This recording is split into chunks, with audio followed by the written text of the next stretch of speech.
Hi, everyone, and welcome back to the English Talk community. I'm Julia, and I'm so glad you're here.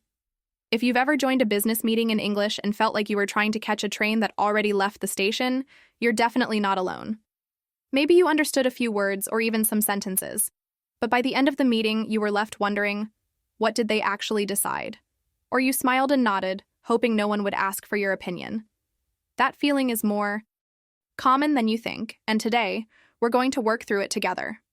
In this episode, I want to help you build something really important: listening confidence.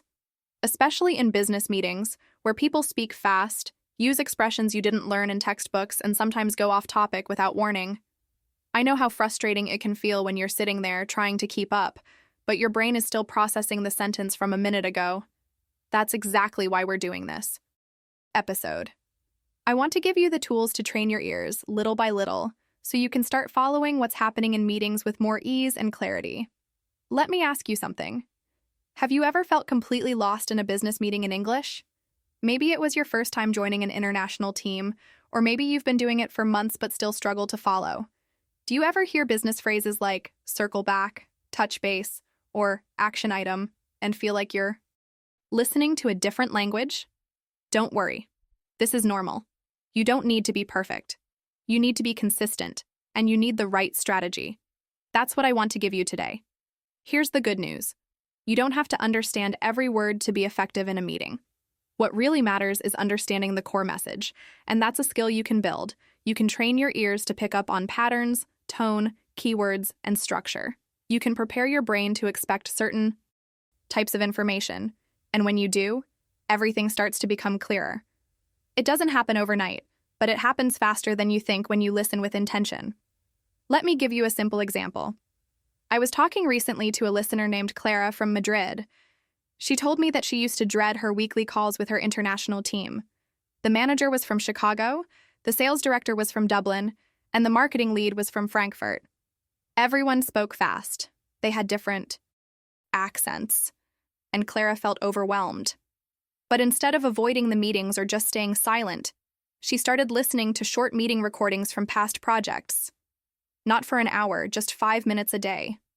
She focused on common phrases like, "Let's move on," "Any objections?" and "We'll follow up by email."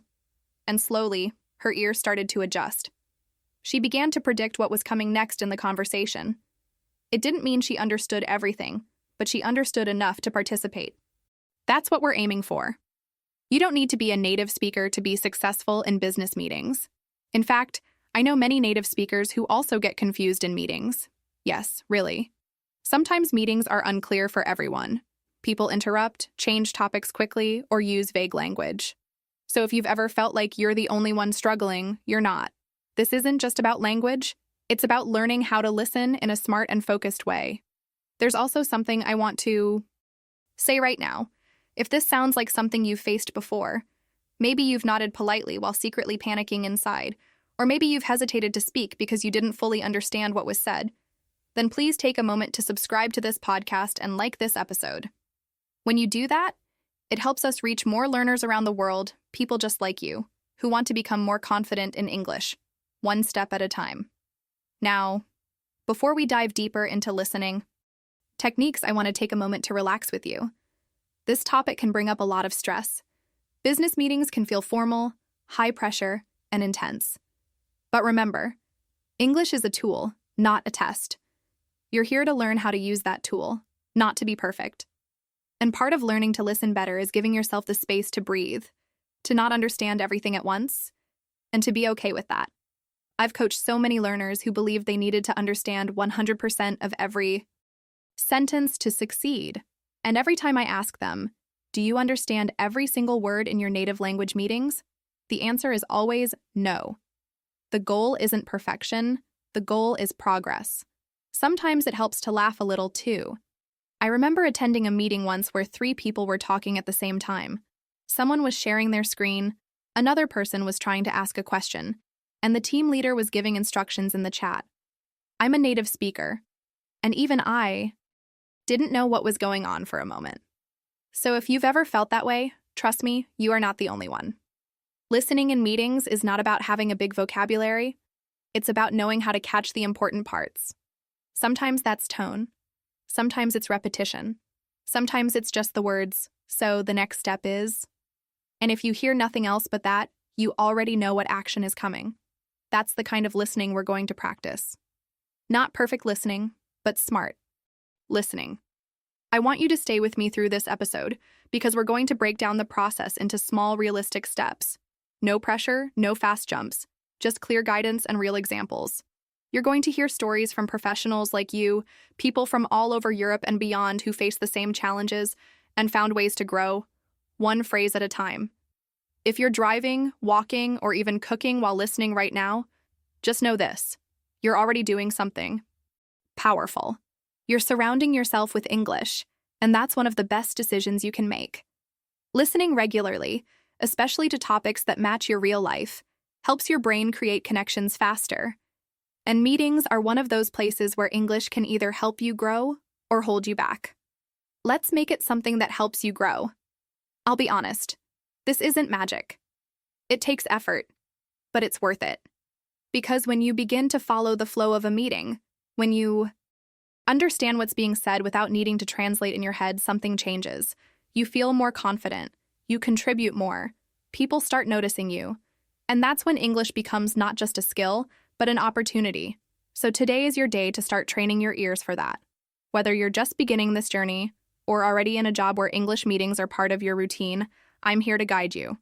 Let's explore, step by step, how you can develop your listening ability for business meetings with calm, with clarity, and with confidence.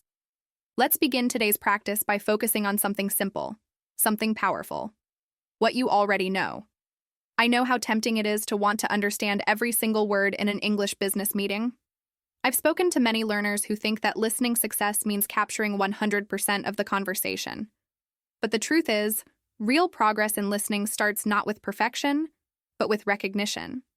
It starts with hearing something and thinking, I know that phrase, or I've heard that before. And from there, your confidence begins to grow. When you're listening to English in a business setting, your brain is already working hard. It's processing sounds, identifying accents, trying to follow the structure of the conversation, and also thinking about your own responses. If you add the pressure of trying to understand every unknown word, your brain can easily get overwhelmed. That's why I always recommend this. Start with what you know. Focus on the words and phrases that already live in your mind. These are your anchors. They help you stay present and connected, even when the language around you feels fast or confusing. One of the most effective listening strategies is to listen for what you recognize, not what you don't. That might sound simple, but it can completely change your experience. Think about it like this. Imagine you're in a meeting and you hear someone say, "Let's move on to the next point." Maybe you didn't catch what the previous point was. Maybe you didn't understand a few words before that. But this phrase, "let's move on," is familiar. And that gives you clarity about what's happening. You can refocus. You're not lost. You're listening with purpose. Let me tell you about someone who did exactly that. Her name is Clara. She's a marketing manager from Madrid, working for a global company with teams in several European countries. When she first joined her team, most meetings were in English, and she often felt anxious. The meeting would start, and within minutes, she felt like she was already behind. People spoke fast. They used business expressions that weren't in the English classes she took years ago. And that made her feel like maybe she didn't belong in the room. But Clara made one small decision that changed everything. Instead of trying to understand every single sentence, she started to write down the phrases that she did recognize during the meetings, not the entire conversation, just expressions. Things like, "Let's align on this," or "We need to follow up," or "That's on the agenda." She started noticing how often the same phrases came up again and again. She told me, "Once I knew I would hear these same expressions every week, they stopped scaring me. They became normal." That shift gave her confidence. And with that confidence, she became more focused, more present, and more willing to participate. I want you to think about what expressions you already know in English. Maybe you've heard action items, deadline, or project status. Maybe phrases like, "I agree," "I have a question," or "Can you clarify that?" These are simple, useful expressions that appear in meetings all the time. If you train your ears to listen for them, you create small wins for yourself. Each time you recognize something, it's like a green light in your brain that says, "Yes, I'm following." And these small wins are what build your confidence. Another reason why starting with familiar vocabulary is so powerful is that it reduces mental fatigue. If your brain is constantly trying to translate or guess new words, it will get tired quickly. But if you focus your energy on phrases you already know, you create more space for understanding the context, the tone, and the meaning of what's being said. You don't have to guess everything. You just have to catch enough to understand the flow of the meeting. When I coach learners in listening skills, I often suggest they build a personal vocabulary list, not just of random new words, but of useful, real expressions they hear during meetings. You can do this too. Keep a small notebook or a document where you write down phrases you've heard more than once. For example, phrases like the main takeaway, client feedback, or budget constraints. The more you see and hear these words in real situations, the more automatic they become. Also, remember that understanding doesn't always come instantly. Sometimes you'll hear a familiar phrase but not fully understand how it fits the conversation. That's okay. The goal isn't instant understanding. The goal is repeated exposure. Each time you hear the phrase again, you connect more pieces. And that's how listening skills grow. Not with one perfect moment, but with many repeated experiences. I always tell learners that clarity matters more than complexity. You don't need to impress people with difficult vocabulary. You need to understand and be understood. So when you're listening to a meeting, ask yourself, what do I already know here? Which parts feel familiar? Focus on those. Let them be your guide. I'd also encourage you to create your own set of meeting words. Listen to short recordings, maybe from your own company or from business podcasts or online videos, and start identifying common expressions. Then listen to those recordings again, but this time with a focus only on those familiar phrases. You'll be amazed at how much more you catch the second time, simply because you're tuning your ear to something you already understand. Let's take another quick look at Clara's experience. After 2 months of doing this practice, writing down phrases, re-listening to short segments, and focusing only on familiar words, Clara told me she no longer felt invisible in meetings. She didn't understand every joke or every off-topic comment, but she followed the structure, responded when needed, and felt proud of her progress. And that's the kind of result I want for you too. It's easy to believe that listening is just about understanding what you hear, but it's also about focusing your attention in the right way. When you focus on familiar words, you give yourself more space to grow. It's like learning a new city by first recognizing the main streets. Once you know those, you start discovering the small roads, the shortcuts, the interesting places. But first, you have to know the landmarks. And in business English, familiar vocabulary is your set of landmarks. So as you continue listening to meetings or practicing with audio, I want you to remember this. You already have more tools than you think. The vocabulary you know is your foundation. Use it. Focus on it. Let it support you as you build new skills. Because listening doesn't begin with understanding everything. It begins with recognizing something. And that something will lead you forward, one phrase at a time. There's something I hear quite often from English learners, especially those working in international environments. They say, I want to join the conversation, but I'm not ready yet. Or, I'll start speaking more in meetings when I understand everything better. I understand where that comes from. It's natural to want to feel prepared before putting yourself in a situation where you might feel uncomfortable. But the truth is, waiting for the perfect moment to participate can hold you back for years. Real improvement doesn't come from studying until you feel flawless. It comes from showing up and learning through real experiences, even when you're still figuring things out. Let me tell you a story about someone who learned this lesson in a very real way. His name is Louis. He's a financial analyst from Paris who started working in a multinational firm with teams across Europe. When he first joined the company, he was excited and highly motivated, but also nervous. Most of the company communication was in English. Weekly meetings, budget presentations, email reports, all in English. Louis spoke English fairly well, but he didn't feel confident. So he made a decision. He would listen carefully, take notes, and wait. He believed that once he reached a certain level, Once he fully understood every detail, then he would start contributing. So for months, Louis stayed quiet during meetings. He listened, nodded, and followed the presentations, but didn't say much unless he was directly asked. He spent hours outside of work reviewing grammar rules, reading financial articles in English, and translating business terms. But even with all that effort, when the next meeting came, he still didn't feel ready. His colleagues, meanwhile, spoke freely, even those who were clearly not native speakers. Some made small mistakes or used simple phrases, but they participated, asked questions, and made their ideas heard. That's when Louis started to realize something important. Fluency wasn't about waiting until he knew everything. It was about building confidence by doing. He began to pay more attention to how his colleagues communicated in real meetings. He noticed that many people used the same expressions again and again. Simple, clear phrases like, "We're on track," "We need to adjust the timeline," or "Let's review the numbers." He saw that most of the communication didn't rely on fancy vocabulary or perfect grammar. It was about being clear and direct. With this realization, Louis made a new decision. He started using internal meeting recordings as a way to train his listening skills. At first, he felt uncomfortable. He couldn't catch everything. The audio was fast, there were background noises, and sometimes multiple people spoke at once. But he didn't give up. He chose short segments, 3 to 5 minutes, and listened to them repeatedly. The first time, he tried to catch the general topic. The second time, he focused on keywords. The third time, he paused after each sentence and repeated it out loud. He also wrote down expressions he heard frequently and practiced them during his commute. Things like, "based on the latest figures" or "we're seeing a downward trend" became part of his active vocabulary. And slowly he began to feel more prepared. Not because he had memorized every term in the English language, but because he had practiced with real conversations.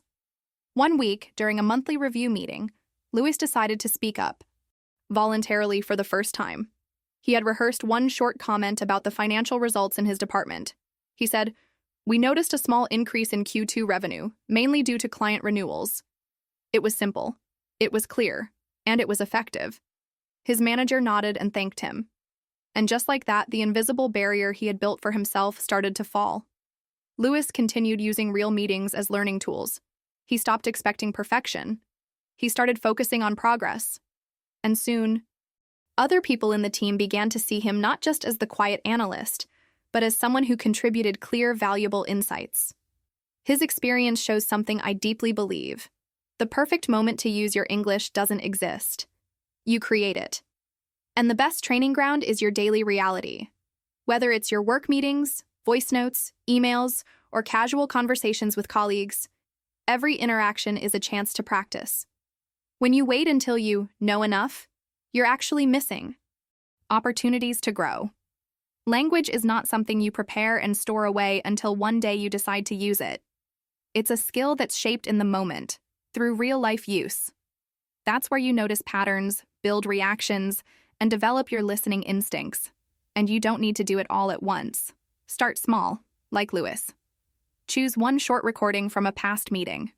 Don't try to understand every word. Focus on the general meaning. Write down a few expressions. Practice repeating them. Then listen again, and notice how much more you catch. This kind of learning is alive. It's connected to your actual job, your daily responsibilities, and your goals. That's why it works. One of the biggest shifts Louis made was to stop waiting for permission. He stopped asking himself, "Am I ready?"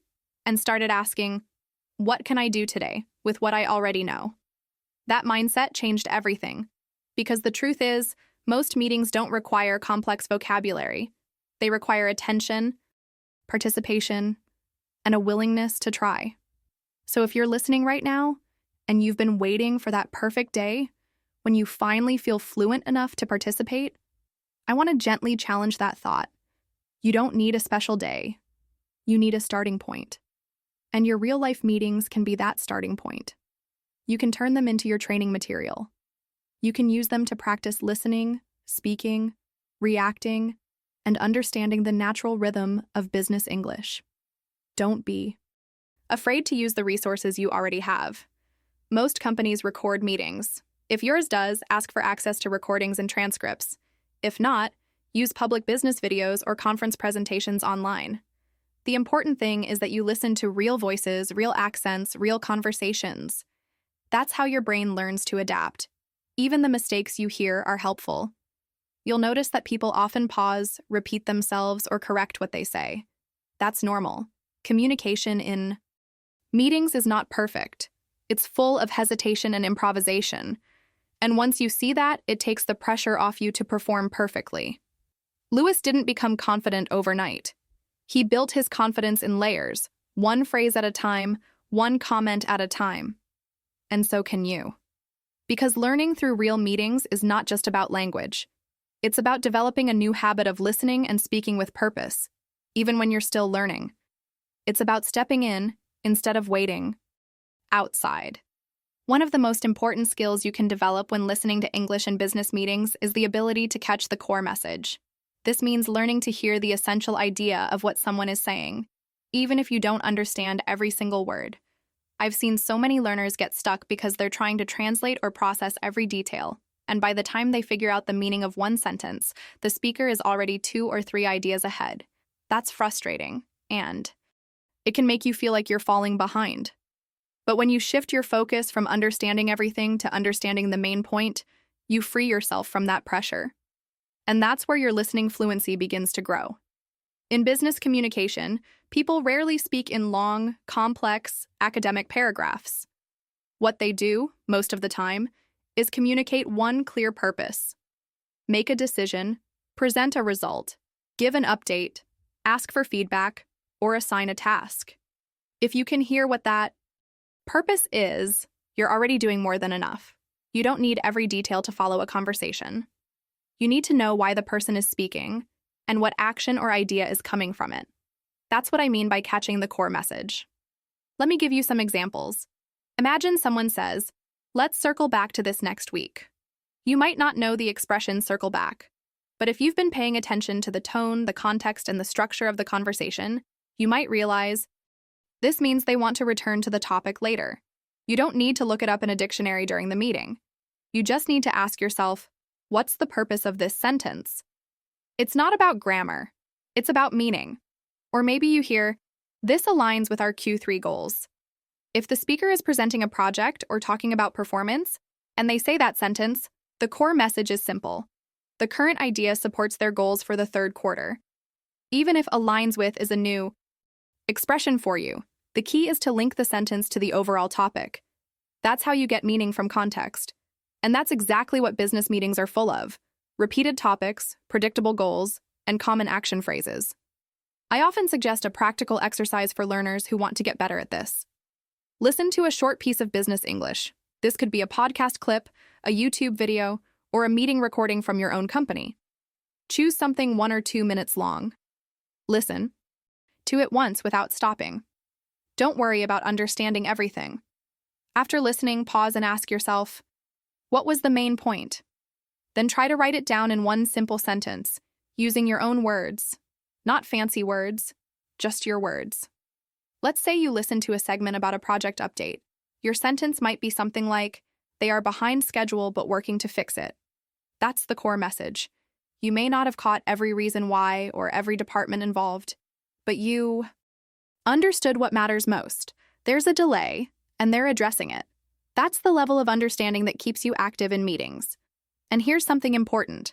When you focus on the core message, you stop feeling afraid of unfamiliar vocabulary. You know that even if you miss a phrase, you can still follow the general flow. This confidence grows quickly, especially if you practice this skill regularly. You can also train your ear to notice key signals that often introduce core messages. These are phrases like the main point is, what I'm trying to say, to summarize. So what we need to do is, or the next step is. These expressions are like signs on a road. They tell you where the conversation is going. If you catch just those moments in a meeting, you're getting the most important information, even if you miss other parts. Sometimes the core message is not even in the words, but in the speaker's tone. For example, if someone raises their voice slightly, slows down, or repeats a phrase, they're probably emphasizing something. If a manager says, we really need to improve our response time, you can hear the urgency. The core message isn't just about improvement, it's about importance. And that can tell you a lot about what actions might come next. I remember working with a learner named Thomas, an IT coordinator from Berlin. He told me he used to write down almost everything during meetings because he didn't want to miss anything. But later, when reviewing his notes, he couldn't tell which parts actually mattered. Everything looked the same. So we started practicing summarizing each section of a meeting with just one sentence. At first, it was hard for him to choose what to write. He was afraid to leave something out. But with time, he realized that most meetings had just a few important ideas. Now, instead of 10 pages of notes, he leaves meetings with 3 or 4 key points, and he understands and remembers more than ever before. That's the power of focusing on the core message. It simplifies your listening, it helps you manage your attention and energy, and it gives you a clear picture of what's happening, even when the language feels fast or difficult. You can try this during your next meeting. Instead of trying to write every word, just ask yourself after each speaker finishes, what was their goal? Were they making a suggestion, reporting a problem, sharing a result, making a decision? Then write that idea in your own words. You'll start to notice that even long speeches can usually be reduced to 1 or 2 essential points. Another way to practice is to watch business interviews or panel discussions online. Choose a short video and listen once without subtitles. Try to guess what the speaker is trying to communicate overall. Then listen again and check if your guess was close. You'll be surprised how much your brain picks up with just context and tone. One technique I love is to pause after every short section of audio and say out loud what I think the main idea was. Even if I'm not 100% sure, I speak my understanding. That habit trains your brain to process meaning instead of details. And that's exactly what you need in real meetings, where the conversation doesn't wait for you to catch up. The most important part of this practice is consistency. You don't have to listen to hours of English every day. Just 5 minutes with a clear focus, understanding the main message, is enough. And when you do this every day, you start noticing patterns. You begin to predict what people will say next. And that prediction skill is the foundation of fluent listening. When you stop aiming for perfection and start aiming for clarity, you take a huge step toward confidence. You learn to hear English not as a puzzle with missing pieces, but as a message with meaning. And that changes how you feel about listening. It makes it more natural, more human, and more connected to real communication. Listening is not about remembering every word. It's about understanding the message people are trying to send. When you practice this regularly, you become the kind of listener who doesn't just hear English, you understands it. And that's the kind of listener who leads, contributes, and grows. When I first heard Julia's story, I smiled because it reminded me of so many learners I've worked with before. Julia is an architect from Milan. She's talented, precise, and deeply committed to her work.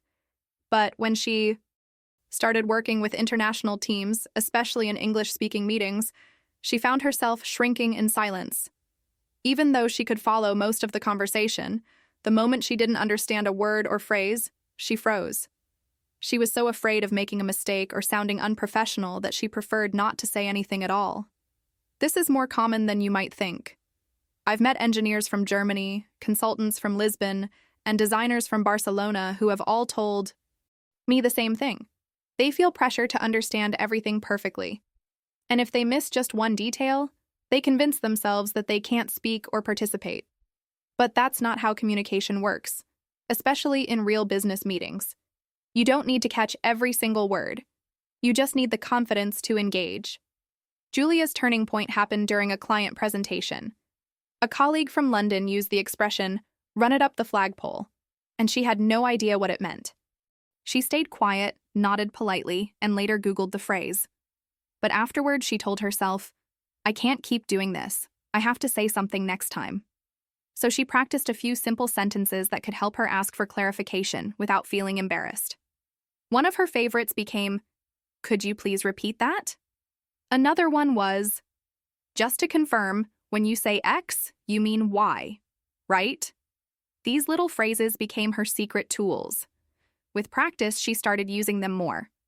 And you know what happened? Instead of thinking she was confused or unprepared, people appreciated her clarity.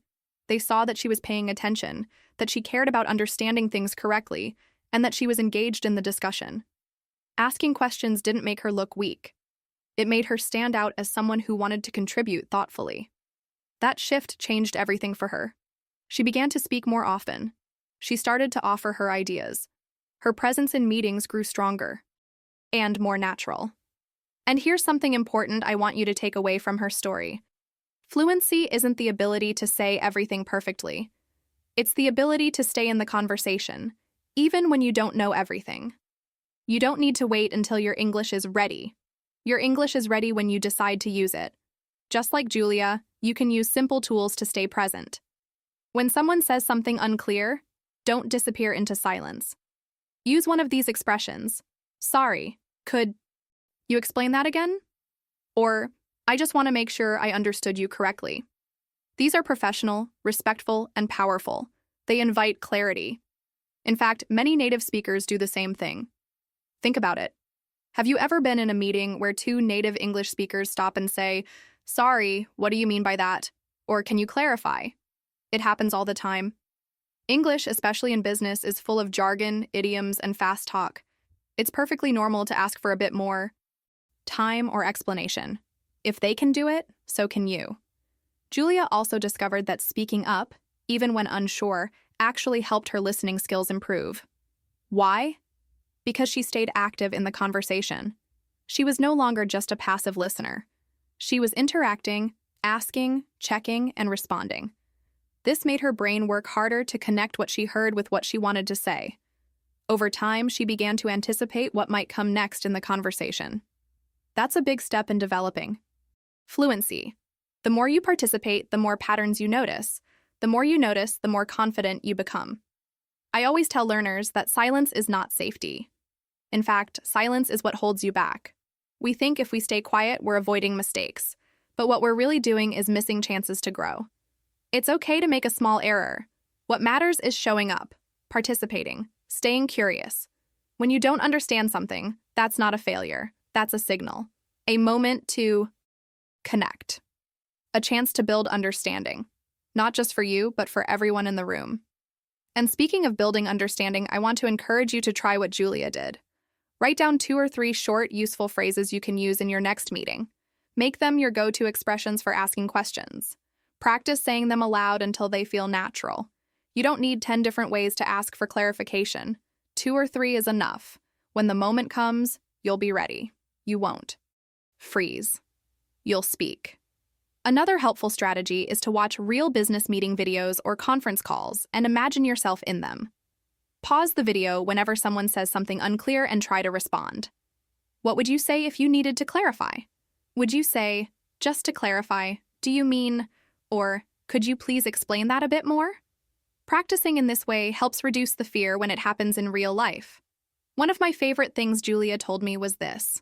Once I stopped waiting to understand everything and started asking about just one thing, everything changed. It's a simple idea, but so powerful. Just one sentence. Just one moment where you decide to engage. That's how real communication starts. And that's how your confidence grows. So if you've ever felt like Julia, if you've stayed quiet even when you had something to say, know that you are not alone. And know that the path forward is not about knowing more words. It's about using what you already have. Your voice, your curiosity, your willingness to ask. And let me tell you this. The moment you decide to use your voice, things will start to shift. You'll feel more confident. People will respond to you differently. You'll notice more, understand more. And slowly but surely, you'll move from silence to confidence just like Julia. Keep showing up. Keep asking. And remember, you are more capable than you think. When I started helping professionals from around the world build confidence in English, one of the most overlooked skills I noticed was something incredibly simple: active listening. Most people think improving fluency means speaking more. But in reality, one of the most effective ways to build fluency is learning how to listen better. Not just hear the words, but actively show that you're engaged, focused, and following along, even if you don't understand every single word. That's where active listening becomes a game changer, especially in meetings. Let's talk about what active listening actually means. It's more than just staying silent and trying to absorb everything. It's about responding with small verbal cues that let the speaker know you're with them. These are simple phrases like, right, I see, exactly, sure, yes, or even a soft, mm-hmm. You're not interrupting. You're not changing the direction of the conversation. You're simply showing that you're engaged, that you're paying attention. This is what people do naturally in their native language, and when you start doing it in English, you'll feel more present, more confident, and more connected to the conversation. Imagine you're in a Zoom meeting, and your colleague is explaining a new project. As they speak, instead of sitting completely silent and worrying about your pronunciation or grammar, you say, okay, when they pause. You nod and say, I see, when they finish explaining a detail. It sounds small, but these moments make a big difference. You stay mentally present. You don't drift off. You stop thinking about the last sentence you didn't fully understand because you're actively participating. And at the same time, the person speaking to you feels heard. They feel like their message is landing. This creates a better rhythm in the conversation and gives you the energy to stay involved. One of my students, Jorge, who works in tech support for a large international company, told me he used to struggle in meetings. His manager would speak fast, and even though Jorge could follow most of it, he didn't say a word. At the end, his manager would ask, "Are we good?" And Jorge would simply nod. He thought being silent was professional, but his manager later gave him feedback. "I can't tell if you're following or not." That's when Jorge came to me and we talked about active listening. He started practicing with short verbal responses, just right or sure or got it. Slowly, things began to change. His manager started smiling more during calls. Jorge felt more comfortable. And his confidence grew, not because he magically understood everything, but because he was no longer invisible. He was present. He was part of the flow. Here's why this works so well. When you give these small responses, you create micro moments of connection. You're sending signals that you're following the speaker, and this helps both of you feel more relaxed. It also reduces pressure. If you try to be perfect and quiet, you end up focusing so hard on every word that your brain gets tired quickly. But when you participate, even just a little, you stay awake in the conversation, you build rhythm, and you prepare yourself to speak up when it really counts. Practicing active listening can start outside of real meetings. You don't have to wait until you're in a stressful situation. You can begin right now by watching meeting recordings on YouTube. Search for terms like business meeting, project presentation, or team discussion. Watch with subtitles first, then without. As you listen, react out loud. Say yes when someone gives a clear point. Say exactly when someone agrees with a teammate. You're not only improving your comprehension, you're training your brain and mouth to respond naturally, just like in a real conversation. Another great way to practice is with recordings from your own work. If your meetings are recorded, go back and listen to short segments. Pause and ask yourself, how would I show I'm following this? Practice saying it aloud. You might feel strange at first, but that's how you build the muscle. Every time you respond, even just a little, you're getting closer to fluency. You're making the language active, not just passive. Active listening is also a powerful tool for focus. Let's be honest, long meetings in a second language are exhausting. It's easy for your mind to drift, especially if you're nervous or unsure of the topic. But when you train yourself to give small responses, your brain stays alert. You're not just waiting for your turn to speak. You're involved in every moment. That kind of engagement keeps your energy up and helps you catch more details.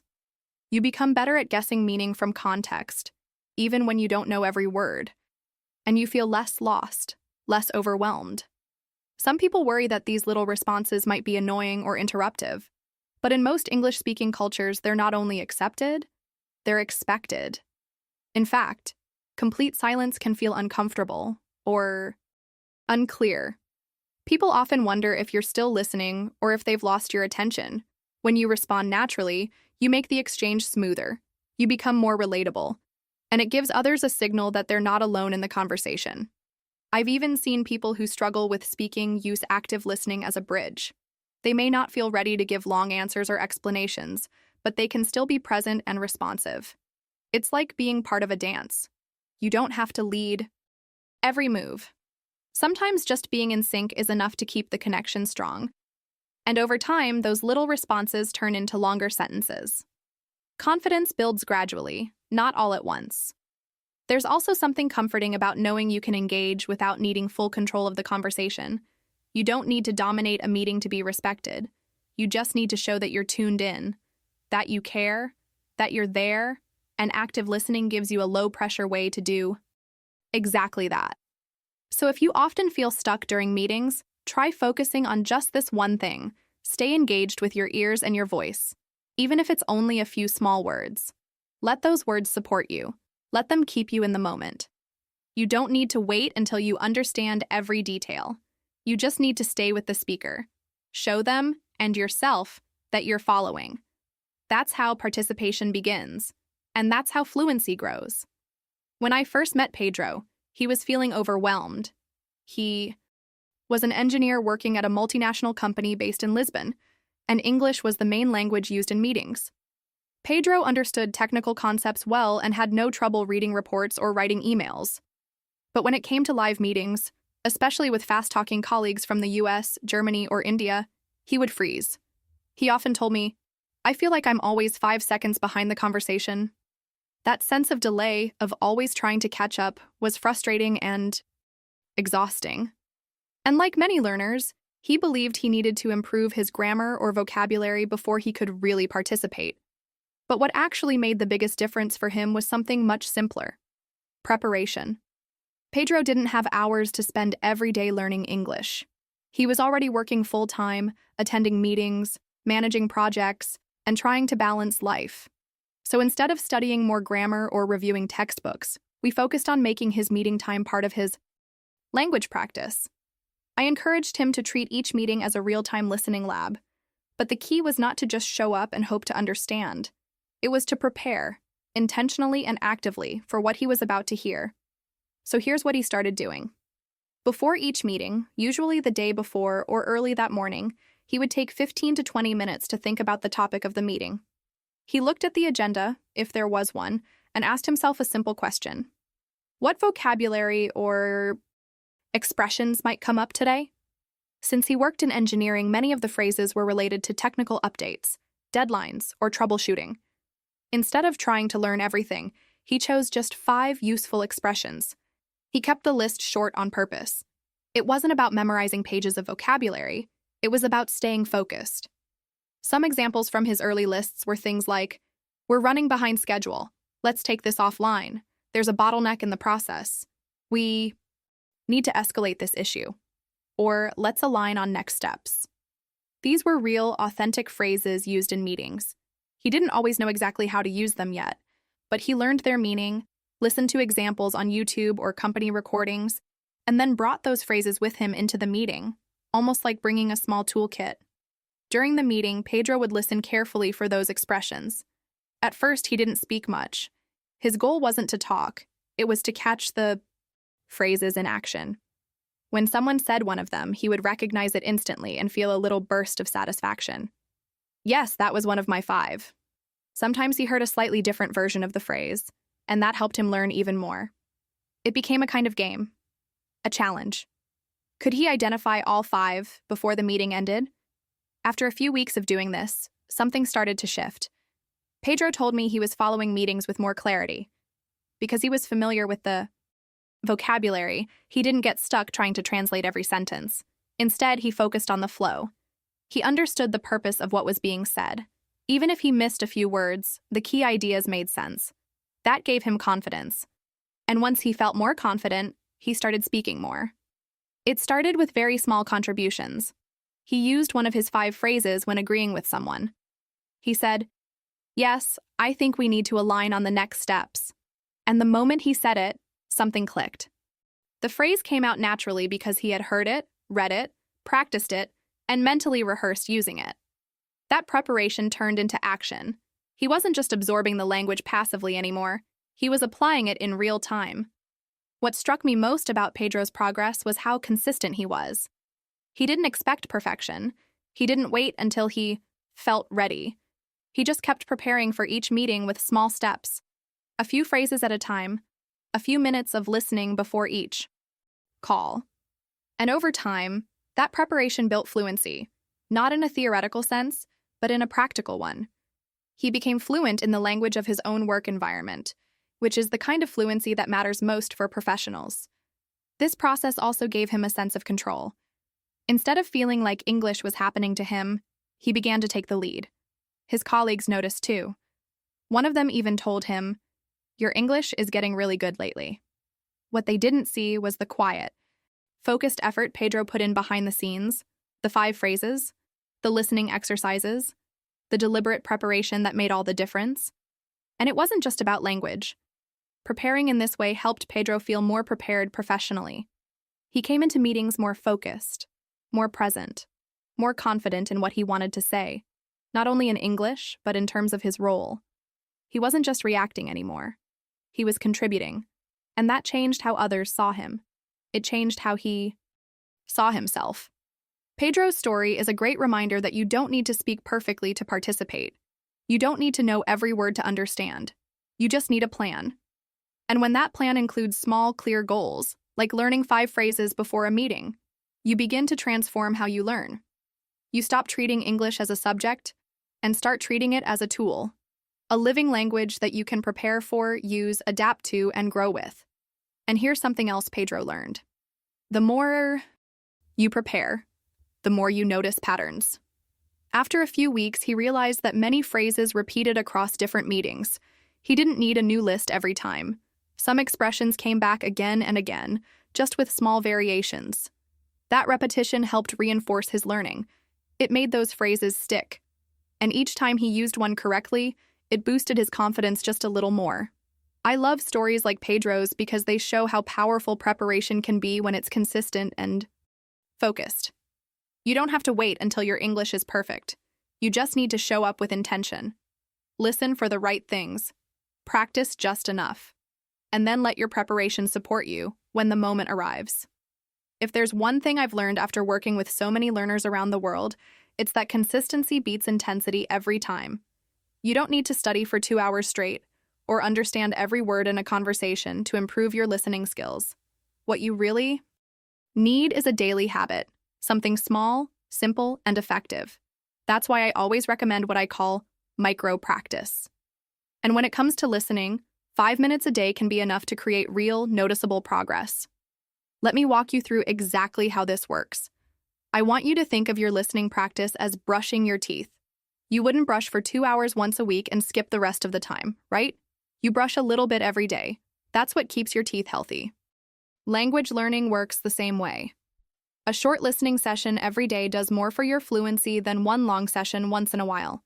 And the best part? You can fit it into your routine no matter how busy your schedule is. Here's what I want you to try. Choose just one short audio or video clip in English each day, something that sounds natural and realistic. It could be a short business podcast, a recorded meeting, a video on YouTube with professionals talking about their work, or even a role-played meeting in English. Don't worry about understanding everything at first. The idea is to expose your ears to the rhythm and vocabulary of workplace English little by little. Start by listening to the clip once without subtitles or transcripts. Just let the sounds wash over you. Don't pause, don't rewind, and don't stress. This first listen is like a warm-up. Your goal isn't full understanding, it's attention. What do you notice? Can you catch any keywords or phrases? Do you recognize the tone of voice, the pauses, the intonation? Your ears are training, even if your brain feels confused. Then, listen a second time, but this time, turn on the subtitles or read the transcript if one is available. As you listen, follow along with the words. Pause whenever you find something new or interesting. Maybe there's a phrase you've never heard before, like circle back, on the same page, or take it offline. These are real expressions used in business settings, and hearing them in context helps you remember them more naturally. Keep a notebook or a digital note open and write down 3 to 5 new expressions each day. Don't write full sentences unless they help you. Focus on phrases that you could imagine using in your own context. Think of this notebook as your personal collection of English tools, things you can reach for later when you want to speak or write in English. If you repeat this practice 5 days a week, just 5 minutes a day, something powerful starts to happen. Your ear becomes more comfortable with fast, authentic English. You stop needing to translate everything. You begin to hear patterns. You recognize the tone of a question, or the way a speaker introduces a problem or proposes a solution. These patterns build your listening intuition, and that's what leads to fluency.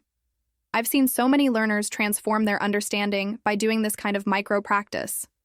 One of my students, a designer named Ravi, started listening to one podcast episode each morning while making coffee. At first, he understood only a few words, but he kept going, just 5 minutes a day. After 2 months, he told me that he could follow entire segments of business discussions without subtitles. It wasn't magic, it was repetition. Gentle, focused repetition. Another learner I worked with, Anna from Brazil, chose to listen to English business news on her commute.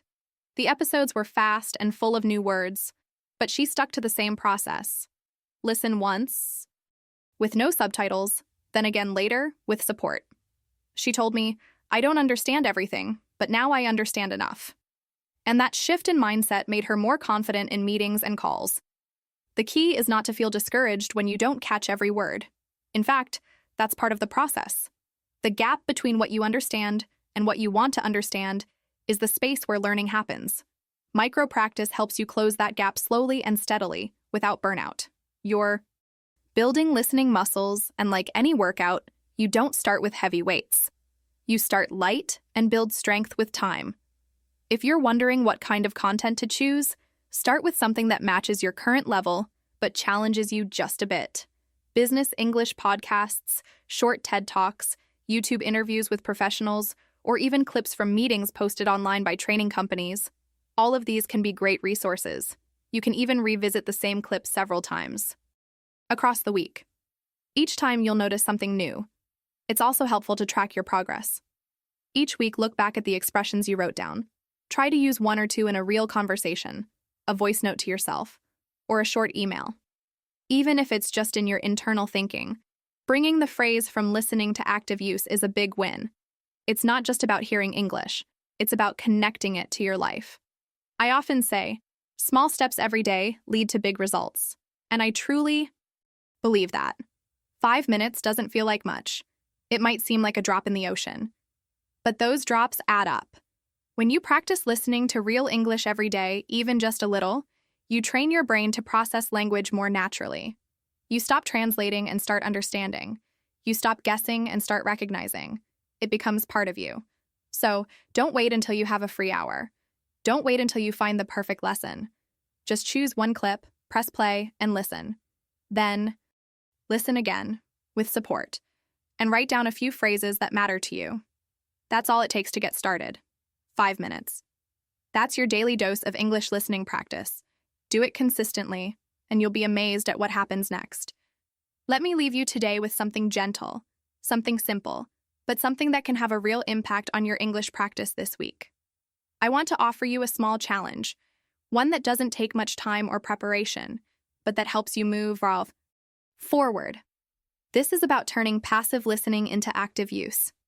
It's about taking what you hear and making it part of how you communicate. That's how progress really happens, not by memorizing rules, but by taking action, even in small ways. So here's what I invite you to do. Choose one phrase. Just one. A phrase you've heard in English meetings, interviews, or business conversations. It can be something simple and useful. Maybe, "Let's move on," or "That's a good point," or "Could you clarify?" These phrases are everywhere in spoken English. They're short, practical, and powerful. And once you've chosen your phrase, your challenge is to use it this week. Not in a test, not in a grammar exercise, in real life. Or at least in a situation that feels real to you. You don't need a perfect opportunity. You can use it in a voice note to yourself. You can write it in an email draft. You can practice saying it out loud during a pretend meeting. If you're in a team meeting at work and the chance appears, say it. If you're in an online English class or talking to a friend, try it. The goal is to take the phrase from your ears and move it into your mouth. That transition, listening, then speaking, is what makes a big difference. Now, if you're thinking, "But Julia, I'm not ready to speak yet," let me gently say, yes, you are. You don't have to be perfect. You just have to be willing to try. The reason I call this a gentle challenge is because there's no pressure. It's not about performing, it's about experimenting. You're exploring what it feels like to speak English in a way that sounds more natural. You're discovering how words live in real conversations. Let me give you an example. One of my learners, Fatima from Morocco, was nervous about speaking in her international team, but she decided to try this challenge. She picked one phrase, "Let's move on." She practiced saying it in front of the mirror. She used it in her notes. Then, during a virtual team call, there was a moment of silence after someone finished talking. She took a deep breath and said, "Let's move on to the next topic." That was it. One sentence. And she told me afterward, "Julia, I felt so proud. I finally said something that sounded like a real English speaker." That one phrase changed her mindset. You see, it's not about how much you say. It's about choosing to speak, choosing to try. And phrases like the ones I mentioned are a perfect place to begin. They're flexible, polite, and common. You don't need to invent complex sentences. You just need to be present, listen for the right moment, and give yourself permission to speak. Another student, Leo from Argentina, chose the phrase, "That's a good point." He used it in a simulated meeting with his study group. Someone shared an idea, and Leo replied, "That's a good point. Maybe we can expand on that." It was a small moment, but a real one, and it gave him a boost of confidence. He told me later, "It felt natural because I had heard it so many times before. I wasn't translating, I was just reacting." That's what happens when you listen actively. Your brain stores the rhythm, the tone, and the meaning of the phrase. And when the moment comes, you don't have to search for words. They come more easily. That's the magic of repeated exposure, followed by gentle application. So what phrase will you choose this week? Maybe something that shows engagement, like, "I see what you mean," or "Could you clarify that?" Or something that helps guide a conversation, like, "Let's circle back to that later." These are phrases that help you participate. They're also great for building rapport in professional settings. Don't underestimate how powerful just one phrase can be when you use it with intention. You can even write it down and keep it visible during your day. Put it on a sticky note. Add it as your phone wallpaper. Say it aloud once in the morning and once before bed. The more familiar it feels, the easier it becomes to use naturally. Fluency isn't about speaking fast. It's about feeling comfortable. It's about reaching for the right phrase without hesitation. And comfort comes from practice. I'd love to hear how it goes for you. If you try this challenge, take a moment to reflect. How did it feel to use the phrase? Did the conversation flow more easily? Were you surprised by how quickly it came to mind? These moments of reflection help you measure your own growth. And if it didn't go as planned, that's okay too. That's part of the process. Try again. The courage is in the trying. Remember, you don't need to know every word to be fluent. You don't need to speak like a native speaker to communicate clearly. You just need to keep moving forward. One word, one phrase, one step at a time. Every time you try, you build confidence. Every time you speak, even a little, you grow.